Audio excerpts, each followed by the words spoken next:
अस्सलाम वालेकुम। ज़ैन mobile lab में खुश आमदीद। उम्मीद करता हूँ आप सब खैरियत से होंगे। तो आइए शुरू करते हैं एक नई वीडियो के साथ।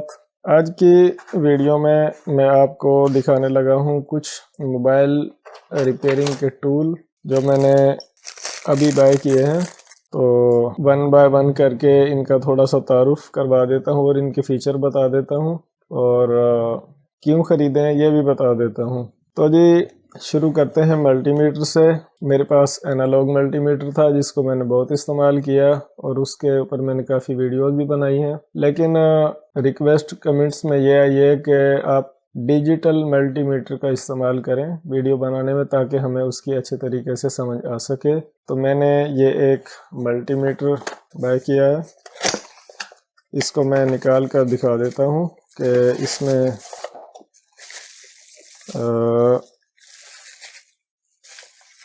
ये देखें जी, ये मल्टीमीटर है यूनिटी UT33B+ इसका मॉडल है, आप देख सकते हैं।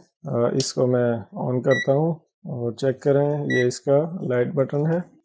बड़ी डिसेंट सी चीज़ है और इसके साथ में ये जो टेस्ट के लिए वायर इस्तेमाल करते हैं वो मिली है इसके साथ में। मैं फ़िलहाल आपको इतना ही बताना था कि ये मीटर मैंने ख़रीदा है आपके लिए, सिर्फ़ कि मैं इसको वीडियो में इस्तेमाल करूं। और इसके ऊपर मैं मुकम्मल वीडियो बाद में बनाऊंगा कि इसको इस्तेमाल किस तरह करना है और मज़ीद इसके ये जो फ़ीचर हैं सारे के सारे उन पर।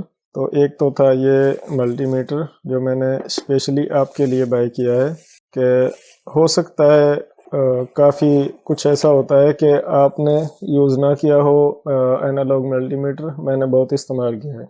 दूसरे नंबर पर जी ये एक स्क्रू ड्राइवर है, इसको मैं ओपन करता हूँ। इसको इस्तेमाल बहुत ज़्यादा है कि जितने भी फ़ोन हैं एंड्रॉयड सब में ये जो T4 इस्तेमाल होता है। तो ये मैकेनिक कंपनी का है, ये आप देख सकते हैं। मैकेनिक का ये यहाँ पर इनका लोगो बना हुआ है और ये साथ में मैकेनिक प्रो 8 यहाँ पर ये लिखा आप देख सकते हैं। और इसमें ना यहाँ पर ये बैरिंग लगा हुआ है इसके अंदर। तो ये चलाने में, घुमाने में, स्क्रू खोलने में और टाइट करने में बहुत आसान है। ये जो जगह है इसकी, यहाँ से हाथ स्लिप नहीं होता और यहाँ से भी। और ये जो इसकी टिप आगे लगी हुई है ये बहुत हार्ड है, एक अरसा भी इस्तेमाल करें तो ये ख़राब नहीं होगी। हाँ, इसको वैसे मरोड़ना नहीं है, ज़ोर नहीं किसी चीज़ में लगाना कि ये हार्ड होती है, टूट सकती है लेकिन ये स्लिप नहीं हो सकती यहाँ से। ये मैकेनिक कंपनी का है और ये तकरीबन 300 रुपये इसकी कीमत है मार्केट में। और इसके साथ ये मैंने एक T5 भी ख़रीदा है। ये ज़रा इससे कुछ लो क्वालिटी का है क्योंकि इसका इस्तेमाल अब कुछ कम पड़ गया है, तो इसलिए मैंने ये नॉर्मल यूज़ के लिए। लेकिन इसमें भी ये हाथ यहाँ से स्लिप नहीं होंगे और ये भी अच्छी क्वालिटी का बना हुआ है, तकरीबन मीडियम क्वालिटी का बना हुआ है। ये उसके हिसाब से कुछ कम है लेकिन आम जो लोकल इस्तेमाल होता है उसके हिसाब से ये भी बहुत बेहतर क्वालिटी का है। और ये एक चिमटी है मेरे पास, मुख्तलिफ़ ज़बानों में इसके मुख्तलिफ़ नाम लिए जाते हैं। कोई ट्वीज़र कहता है, कोई ट्यूज़र कहता है, मैं तो सीधा चिमटी कह लेता हूँ इसको। कि ये इतनी बारीक है कि इससे आप जम्पर वायर या बाल या इसी तरह की कोई बारीक चीज़ें आप बआसानी पकड़ सकते हैं। और इसको ज़्यादातर मैं इस्तेमाल करता हूँ IC तब्दील करने के लिए, तो मैंने इसको ख़रीदा है। रफ़ यूज़ के लिए कुछ और चिमटी या जो ज़्यादा इस्तेमाल होने से ख़राब हो जाए वो आप रफ़ यूज़ के लिए इस्तेमाल कर सकते हैं। और ये एक चिमटी आप संभाल कर रखें अपने पास, बारीक काम के लिए, बारीक जो कंपोनेंट्स होते हैं उनको तब्दील करने के लिए। ये इसकी पैकिंग है और ये काडा की जैसे SMD हीट गन होती है तो ये काडा की बनी हुई है। और इससे आगे मैंने एक शोल्डरिंग आयरन जिसको काविया कहते हैं बाय किया है। ये भी मैं आपको ओपन करके चेक करवा देता हूँ कि इसमें क्या ख़ास है, मैंने इसको क्यों बाय किया है। जबकि मैं पहले काम कर रहा हूँ तो मेरे पास कोयर कंपनी का एक इसी तरह का सोल्डरिंग आयरन था जिसको मैंने काफ़ी इस्तेमाल किया है। तो इसमें एक तो यह है कि ये आप देखें कि बिट की कई तह हैं, बिट इसमें बहुत अच्छी क्वालिटी की लगी होती है, जबकि ये बिट वैसे भी मार्केट से मिल जाती है, दोबारा आप इसको अगर ख़राब हो जाए तो ख़रीद सकते हैं। और ये स्पेशल इसका फीचर ये है कि ये 220 है AC, यानी कि डायरेक्ट बिजली पर चलेगा 220 वोल्ट, यानी कि ये 180 वोल्ट से 250 वोल्ट तक चल जाता है। और ये है 30 वाट, इसका लोड जो है वो 30 वाट है। और इसमें ये एक बटन आप यहाँ पर देख सकते हैं, ये एक बटन इसमें लगा हुआ है। तो ये अगर हम फुल इसको ऊपर कर देंगे तो ये हाई, यानी कि एक लेवल से, जिस तरह हम नॉर्मली हम दूसरे का भी इस्तेमाल करते हैं, उससे ज़्यादा हीट होगा।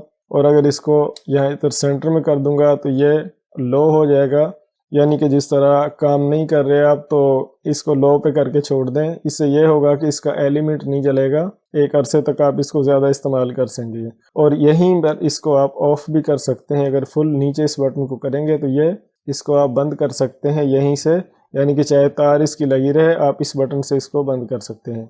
और ये यहाँ पर इसमें एक इंडिकेशन लाइट है, यानी कि जिस तरह मैं इसको खोल कर कनेक्ट करके आपको चेक करवा देता हूँ।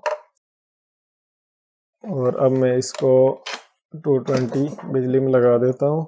और लगाने के बाद मैंने इसको यहाँ से ऑन किया तो आप देख सकते हैं ये आपको यहाँ पर एक ग्रीन कलर की लाइट नज़र आ रही है। अब मैंने इसको कर दिया हाई पर। हाई पे करने से क्या होगा कि काफ़ी दोस्त परेशान होते हैं इस वजह से कि हमारे यहाँ गर्मियों में लोड ज़्यादा होने की वजह से बिजली के वोल्टेज कम हो जाते हैं, तो काफ़ी ज़्यादा गर्म नहीं हो पाता टाँके लगाने के लिए। तो ये इसमें ऑप्शन है कि आप इसको हाई पर कर लें। अंदर एक इसमें सर्किट है छोटा सा, तो जो वोल्टेज को अप करता है और इसको एक लेवल से ज़्यादा हीट कर देता है। लेकिन आपने इस हाई पर इसको उसी टाइम करना है जिस टाइम आपको कोई इसी तरह का टाँका ग्राउंड वगैरह में लगाना हो कि जो नॉर्मल यूज़ से लग ना रहा हो। अब ये जो बिट है इस पर और इसको मोबाइल रिपेयरिंग के लिए किस तरह तैयार करना है वो मैं नेक्स्ट वीडियो में आपको कि किस औजार की मदद से इसको हमने जो बिट को हम थोड़ा सा साइड पर इसको बेंड कर लेते हैं, मोड़ लेते हैं LCD वगैरह लगाने के लिए। क्योंकि जिस तरह अब ये सीधा काव्या तो इस तरह रेडियो टेप या टीवी के काम में इस्तेमाल हो सकता है, मोबाइल रिपेयरिंग में तो इस्तेमाल हो नहीं सकता क्योंकि इसे LCD वगैरह नहीं लग सकती। तो अब ये जो मैंने इसको ऑन किया हुआ है, तो फर्स्ट टाइम जब नया हम काव्या इस्तेमाल करते हैं तो उसमें जो एलिमेंट के पेपर वगैरह जलते हैं तो उनका धुआं हल्का सा निकलता है। तो आप भी देख सकते हैं कि यहाँ से ये धुआं निकल रहा है और ये जो स्टील है आपको बिल्कुल क्लियर नज़र आ रही थी। तो अब ये यहाँ से यानी कि इसका कलर चेंज हो जाएगा हीट होने की वजह से। तो फर्स्ट टाइम ऐसा होता है, टेंशन नहीं लेनी।